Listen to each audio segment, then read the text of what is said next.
Bagaimana pandangan Martin Luther dan John Calvin tentang perpuluhan? Saudara, kalau kita bicara mengenai persepuluhan, maka di sini ada orang yang mengatakan bahwa persepuluhan itu adalah bagian daripada ceremonial law daripada orang Israel, saudara, untuk dilakukan oleh semua daripada orang-orang setiap keluarga mereka harus lakukan. Coba kita baca Imamat pasal yang ke-27, ayat yang ke-30, saudara. Demikian juga segala persembahan persepuluhan dari tanah, baik dari hasil benih di tanah maupun dari buah pohon-pohon, adalah milik Tuhan. Itulah persembahan kudus bagi Tuhan. Dalam bahasa Ibrania ini kodes la Yehova, saudara. Itu kodes itu kudus la untuk Yehova, Yahweh. Itu adalah untuk Tuhan. Tuhan di sini Tuhan Yahweh, saudara ya, bukan Tuhan Lord, tapi Lord huruf besar semua. Saudara, maka di sini dikatakan bahwa seluruh orang Israel, keluarga demi keluarga, seluruh suku bangsa Israel itu harus memberikan perpuluhan daripada hasil tanah. Itu adalah perpuluhan yang kudus, itu adalah sesuatu yang kudus bagi Tuhan. Kalau saya perhatikan nanti, itu mereka harus memberikan kepada siapa? Coba kita buka bilangan. Bilangan pasal yang ke-18, ayat yang ke-21, saudara. Ya, mengenai suku Lewi, sesungguhnya aku berikan kepada mereka segala persembahan persepuluhan di antara orang Israel sebagai milik pusaka. Saudara perhatikan, suku Lewi itu nggak dapat tanah perjanjian, nggak dapat plot. Semua suku-suku yang lain dikasih bagian-bagiannya, saudara. Keturunan Yusuf dapat 2 bagian, tapi suku Lewi nggak dapatkan satu apapun. Maka di situ Tuhan katakan, I am inheritance, atau akulah adalah warisanmu. Saudara. Mengenai Bani Lewi, sesungguhnya aku berikan kepada mereka segala persembahan persepuluhan di antara orang Israel. Karena suku Lewi melayani Tuhan dan melayani tenda daripada Tuhan, khususnya priest tersebut, saudara, maka mereka tidak mendapatkan bagian dalam tanah perjanjian. Tapi akhirnya mereka mendapatkan semua persepuluhan daripada semua suku-suku yang lain. Itu mereka berikan dan kasih kepada suku Lewi untuk menjadi bagian daripada mereka. Lalu apa yang terjadi? Setelah suku Lewi menerima semua hal tersebut, persepuluhan tersebut, apa yang mereka lakukan? Saudara? Ayat ke-26, lagi haruslah engkau berbicara kepada orang Lewi dan berkata kepada mereka, apabila kamu menerima dari pihak orang Israel persembahan persepuluhan yang kuberikan kepadamu dari pihak mereka sebagai milik pusakamu, maka haruslah kamu mempersembahkan sebagian daripadanya sebagai persembahan khusus bagi Tuhan, yakni persembahan persepuluhanmu dari persembahan persepuluhan itu. Jadi suku Lewi harus memberikan 1/10 daripada semua yang dia terima daripada orang Israel. Orang Israel memberikan 1/10 mereka kepada suku Lewi.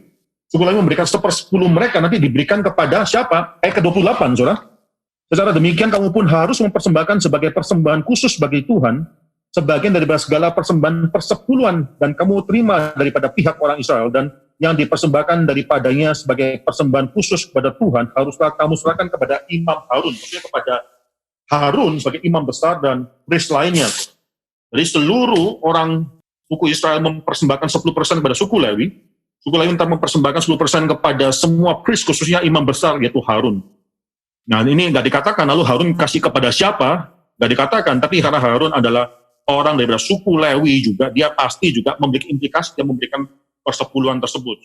Mungkin dalam korban bakaran dan sebagainya. Karena jadi perdebatan sekarang ini adalah, apakah orang Kristen di dalam zaman ini masih harus menjalankan persepuluhan atau tidak? Dan perdebatan ini bisa perdebatan teologis, misalnya alasannya. Kalau kita masih menjalankan persepuluhan, bukankah itu adalah suatu hukum atau peraturan dalam perjanjian lama? Bukankah itu berarti orang Kristen masih di bawah hukum Taurat?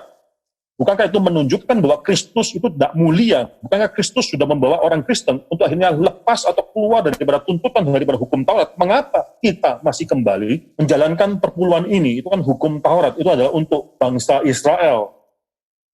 Atau mungkin alasan praktikal, dan saya mengharapkan ini bukan alasan kita mempertanyakan perlu atau tidak melakukan perpuluhan. Alasan praktikal adalah, ngapain?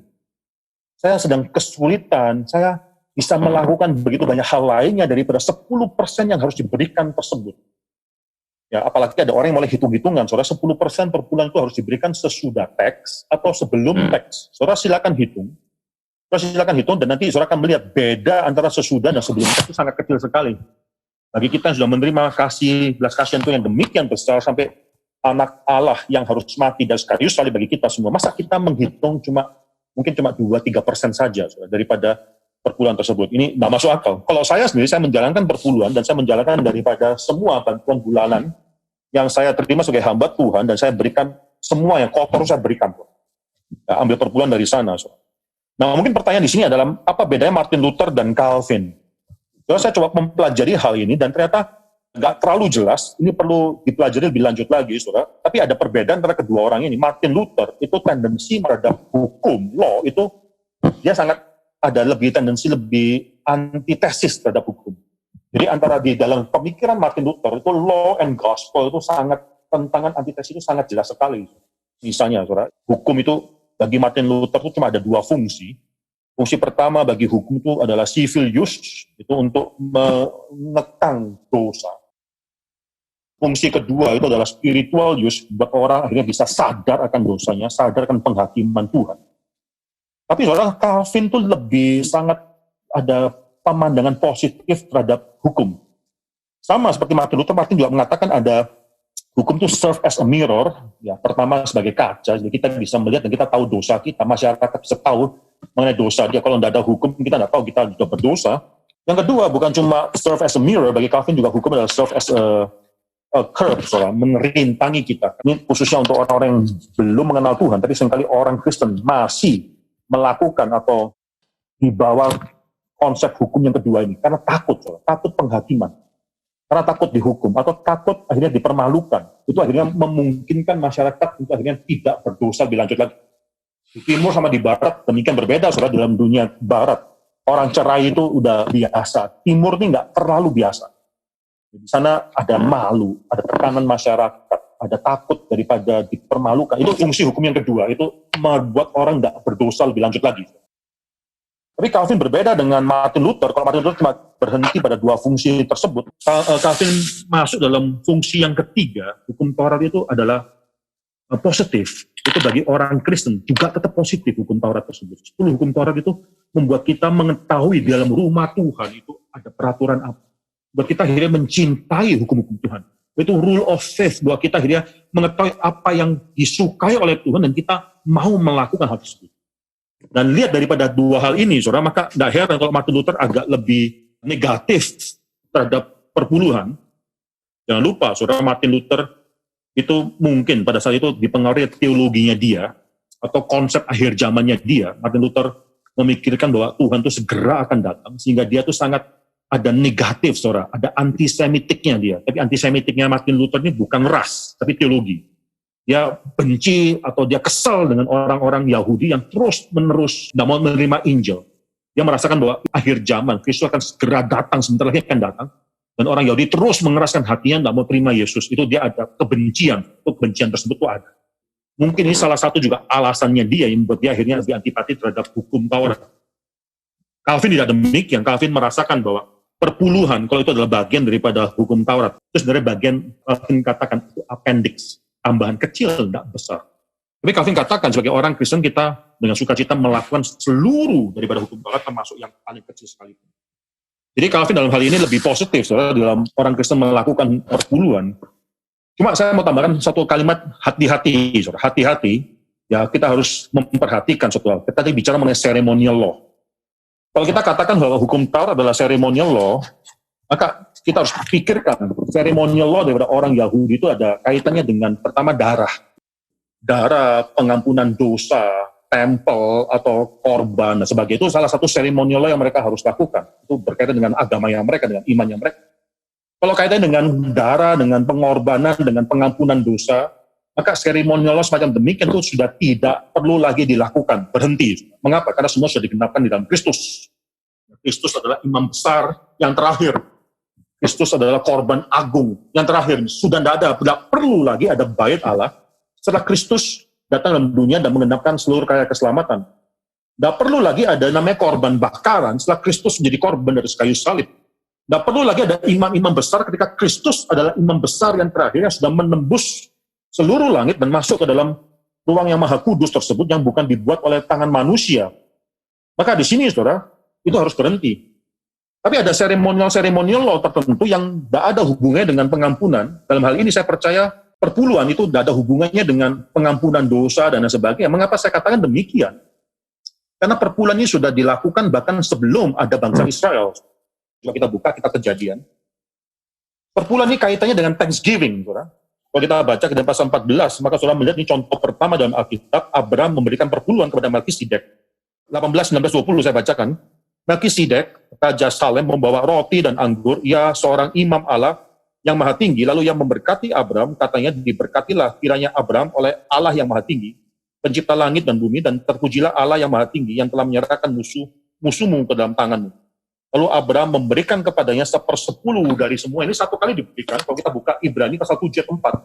Camkanlah betapa besarnya orang itu yang kepadanya Abraham, bapak leluhur kita, memberikan 1/10 dari segala rampasan yang paling baik. Jadi Abraham memberikan 1/10 dari semua rampasan yang dia dapatkan setelah dia mengalahkan Kedalaomer dan 4 kerajaan daripada Mesopotamia. Jadi dia lakukan hanya satu kali. Ada orang yang bertanya, lalu mengapa kita harus melakukan berkali-kali? Jawabannya ada di sini, saudara. Ibrani pasal 7. Saya baca 7, 8, 9, 10, saudara ya. Memang tidak dapat disangkal bahwa yang lebih rendah diberkati oleh yang lebih tinggi. Dan di sini manusia-manusia fana menerima persepuluhan, dan di sana ia yang tentang dia diberi kesaksian bahwa ia hidup. Maka dapatlah dikatakan bahwa dengan perantaran Abraham dipungut juga persepuluhan dari Lewi yang berhak menerima persepuluhan, sebab ia masih berada dalam tubuh bapak leluhurnya ketika Melkisedek menyongsong bapak leluhurnya itu. Nah, yang menarik di sini adalah walaupun Abraham memberikan cuma satu kali kepada Melkisedek, setelah itu dia nggak bertemu lagi dengan Melkisedek, tapi kebiasaan orang Lewi memberikan persepuluhan yang berkali-kali tersebut itu dilambangkan dalam satu kali Abraham memberikan persepuluhan kepada Melkisedek. Jadi kita bisa mengatakan karena Abraham hanya memberikan satu kali, lalu tidak ada kaitannya orang Kristen harus memberikan beberapa kali persepuluhan. Itu salah. Bahkan kebiasaan orang Lewi memberikan persepuluhan berkali-kali itu sudah dilambangkan dengan Abraham memberikan satu kali kepada Melkisedek. Kali kedua, coba kita baca dari Kejadian pasal yang ke-28, ayat yang ke-20, saudara. Lalu bernasarlah Yakub, jika Allah akan menyertai dan akan melindungi aku di jalan yang kutempuh ini, memberikan kepadaku roti untuk dimakan dan pakaian untuk dipakai, sehingga aku selamat kembali ke rumah ayahku, maka Tuhan akan menjadi Allahku. Dan batu yang kudirikan sebagai tugu ini akan menjadi rumah Allah, dan segala sesuatu yang engkau berikan kepadaku akan selalu kupersembahkan 1/10 kepadamu. Ada kalimat akan selalu kupersembahkan 1/10 kepadamu.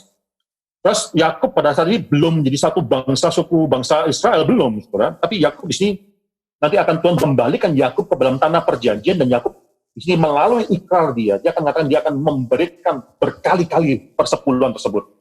Maka di sini saudara, perhiasan persepuluhan itu datang bahkan sebelum hukum Taurat. Maka kalau itu menjadi bagian seremonial dari law daripada orang Israel, itu tidak ada kaitannya dengan sistem pengorbanan, tidak ada. Saudara, itu kaitannya adalah thanksgiving. Orang yang memberikan persepuluhan adalah orang yang menyatakan bahwa semua dalam dunia ini adalah milik Tuhan. Maka ketika dia memberikan persepuluhan, itu dia dengan mengklaim bahwa semua adalah harus kembali kepada Tuhan. Coba kita buka kitab Maleakhi, saudara ya. Pasal yang ketiga, saudara. Ayat yang ke-8. Bolehkah manusia menipu Allah, namun kamu menipu aku? Tetapi kamu berkata, dengan cara bagaimanakah kami menipu engkau? Mengenai persembahan persepuluhan dan persembahan khusus. Maleakhi katakan, jadi orang Israel pada saat itu sudah mencuri dan melakukan persembahan perpuluhan tersebut. Maleakhi katakan, saudara, itu adalah mereka sedang menipu Tuhan, mengambil apa yang menjadi bagian Tuhan. Nah, saya percaya persepuluhan itu tetap menjadi suatu hal yang harus kita lakukan. Bukan karena itu diperintahkan jadi suatu hal yang kaitan dengan pengampunan dosa. Nah, itu sebagai orang thanksgiving dari orang yang sudah diampuni dosanya. Itu thanksgiving kita yang jadi anak Tuhan. Dalam perjanjian baru, tidak ada dikatakan harus 10% atau bagaimana perintah dari Tuhan Yesus, engkau harus melakukan persepuluhan. Tidak lagi, tidak ada kalimat tersebut memang. Berarti, saudara, tidak harus 10%, bisa lebih. Tidak harus kita mengatakan bahwa yang milik Tuhan itu hanya 10%. Bisa 15%, bisa 20%. Bisa juga mungkin kurang daripada 10% ketika kita mengalami kesulitan, kita bisa berkata sama Tuhan, Tuhan, saya sedang mengalami kesulitan. Saya jujur pada Tuhan, ini kesulitan sedang saya hadapi. Maka saya mungkin mempersembahkan kurang sedikit, tapi nanti kalau sudah kembali, saya akan persembahkan lebih. Bagi kita, saudara, dalam kondisi kita yang sedang nggak mengalami kesulitan, kalau kita sedang nggak mengalami kesulitan, saudara, itu biasakan juga untuk memberikan lebih dari 10%. Karena Tuhan bukan cuma memberikan 10% daripada anaknya, Tuhan memberikan bahkan seluruh hidup daripada anaknya tersebut mati bagi kita.